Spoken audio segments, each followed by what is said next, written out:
Sumailalim naman sa surprise drug test ang mahigit sa 700 na kawani ng munisipyo sa Bangaldan, Pangasinan. Sundan sa report. Maagang pumasok sa opisina ang traffic enforcer na si Francisco para dumalo sa flag raising ceremony ng lokal na pamahalaan ng Bangaldan, Pangasinan. Matapos ang seremonya, inanunsyo ng lokal na pamahalaan na lahat ng empleyado ng munisipyo sasailalim sa drug test. Kabilang si Francisco sa mga sumailalim sa surprise drug test. Mas maganda nga po para malinis lahat. Mahigit 700 empleyado ng munisipyo ang sumailalim sa drug test upang matiyak na walang sinumang kawani ang gumagamit ng iligal na droga.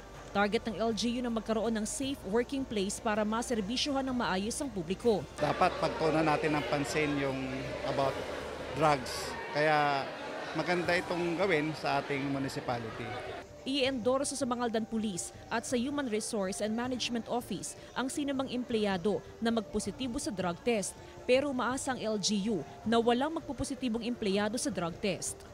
Kasama si Jing Dakanay, Jasmine Gabriel Galban, One North Central Luzon.